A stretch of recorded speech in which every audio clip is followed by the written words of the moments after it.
నమస్తే అండి. నేను ఈరోజు కాకరకాయ కర్రీ చేసి చూపించాలనుకుంటున్నాను. కాకరకాయను మొత్తం ఇలా శుభ్రం చేసి కట్ చేసుకొని పెట్టుకోవాలి. చిన్న చిన్న ముక్కలుగా చేసుకొని పెట్టుకోవాలి.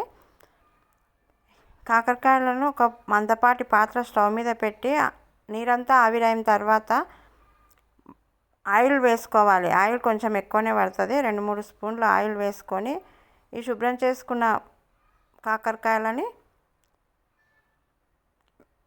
ఆయిల్లో వేసి బాగా కలిపి ఆయిల్లో చాలాసేపు వేగనివ్వాలి. ఇది ఆ కాకరకాయలు చాలాసేపు వేగితేనే చేదంతా పోతుంది కాబట్టి ఒక 10 నిమిషాలు పావుగంట అయినా పడుతుంది. చాలాసేపు మూత పెట్టి చిన్న మంట పైన మాడిపోకుండా ఇలా చాలాసేపు వేగనివ్వాలి. ఈ కాకరకాయలు షుగర్ ఉన్న వాళ్ళకి తింటే చాలా మంచిది. ఇలా ఎప్పుడెప్పుడు చేసుకోవాలి. కాకరకాయలు చాలా రకాలుగా చేసుకోవచ్చు. ఈ కాకరకాయలో కొంచెం సాల్ట్, 1 స్పూన్ సాల్ట్ వేసి కలపాలి.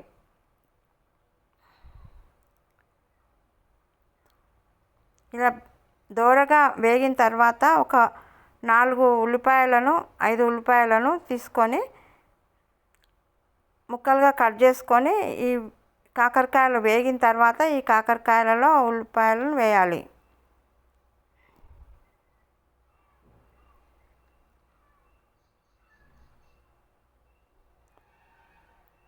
ఆయిల్లోనే చాలాసేపు ఉల్లిపాయలని వేగనివ్వాలి. స్టవ్ మీడియం ఫ్లేమ్లోనే పెట్టాలి. మంట పెద్దగా పెడితే మాడిపోతుంది కాబట్టి స్టవ్ మీడియం ఫ్లేమ్లోనే ఉండి ఉల్లిపాయలను కూడా దోరగా అయ్యేంత వరకు మెత్తబడేంత వరకు వేగనివ్వాలి. 1 స్పూన్ పసుపు వేసి కలుపుకోవాలి.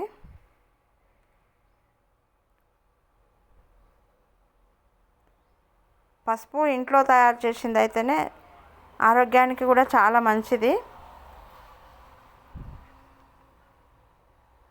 అలాగే 1 స్పూను అల్లం వెల్లుల్లి పేస్టు, ఇది కూడా ఇంట్లో తయారు చేసిందే వేసుకుంటే రుచిగా ఉంటాయి కూరలు.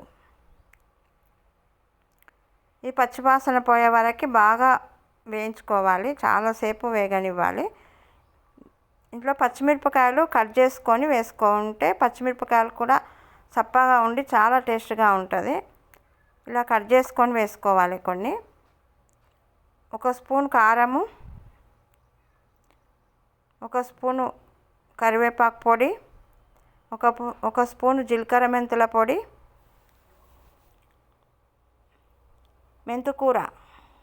కొంచెం మెంతుకూర వేసుకొని ఫ్రై అయ్యేంత వరకు బాగా కలుపుకోవాలి.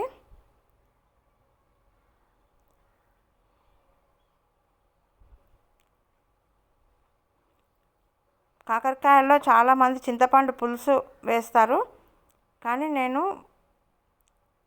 పాలు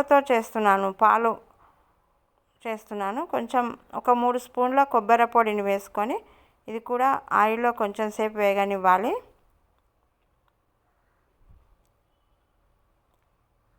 ఇలా ఆయిల్లో వేగిన తర్వాత ఒక గ్లాస్ పాలు పోసుకోవాలి. ఈ పాలతో చేస్తే చాలా టేస్ట్గా ఉంటుంది ఈ కాకరకాయ కర్రీ. ఎప్పుడు చింతపండుతోటి ఫ్రై లాగా చేసుకుంటాం, కానీ ఇలా పాలతోని మా అమ్మ చేసేది మేము చిన్నప్పుడు చాలా టేస్ట్గా ఉండేది. ఇలా పచ్చిమిరపకాయలు ఇలా కట్ చేసి పాలు పోసి చేసేది. ఇది చాలాసేపు 1 గ్లాసు వాటర్ కూడా వేసుకోవాలి, ఉడకాలి కాబట్టి 1 గ్లాసు వాటర్ పోసుకొని కొంచెంసేపు మూత పెట్టి కొంచెంసేపు ఉడకనివ్వాలి. చిన్న మంట మీద ఉడకనివ్వాలి. ఇది చాలా టేస్ట్గా ఉంటుంది. ఒక 2 రోజులైనా ఉంటుంది ఈ కర్రీ. ఫ్రిడ్జ్లో పెడితే ఇంకా 2-3 రోజులు ఉంటుంది. అయినా అంతవరకు ఏమి ఉండదు. కాకరకాయ కర్రీ మంచిగా చపాతీలో అయినా జొన్న రొట్టెలో అయినా చాలా బాగుంటుంది. ఈ కర్రీ మీకు నచ్చినట్లయితే లైక్ చేయండి, షేర్ చేయండి, సబ్స్క్రైబ్ చేయండి.